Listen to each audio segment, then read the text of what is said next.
ఊహించడానికి కూడా చాలా కష్టంగా ఉంది.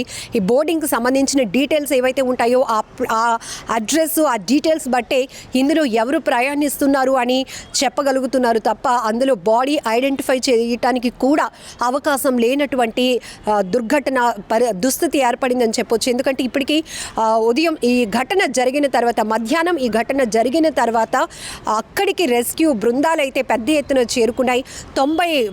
90 మంది 3 టీములుగా అక్కడ ఫామ్ అయి రెస్క్యూ కొనసాగించారు. సకలాల కింద చిక్కుకున్న వారిని బయటికి వెలికి తీసి హాస్పిటల్కి తరలించారు. కానీ అక్కడ బ్రతకటానికి కూడా అవకాశం లేనట్టు స్థాయిలో ఆ ప్రమాదం జరిగింది.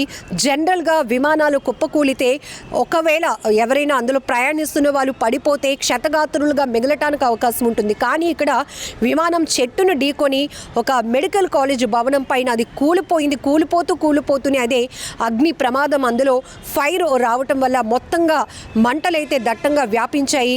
సుదూర ప్రాంతం నుంచి కూడా పెద్ద ఎత్తున పొగలు అలముకున్నాయి. ఒక్కసారిగా ప్రతి ఒక్కరూ ఉలికిపాటుకు గురయ్యారు. కిలోమీటర్ల కొద్దీ కూడా ట్రాఫిక్ నిలిచిపోయింది. ఈ ఘటన జరిగిన వెంటనే మొత్తం రన్వేనైతే మూసివేశారు అధికారులు. అధికారిక ప్రకటన కూడా ఎయిర్ ఇండియా నుంచి రిలీజ్ చేయడం జరిగింది. చాలా దిగ్భ్రాంతికరమైన ఘటనగా చెప్పుకోవచ్చు.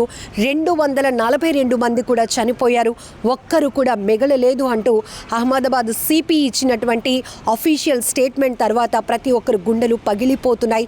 అందులో ప్రయాణిస్తున్న వారి కుటుంబ సభ్యులైతే కన్నీరు మున్నీరుగా తమ వారి కోసం విలపిస్తూ ఉన్నారు.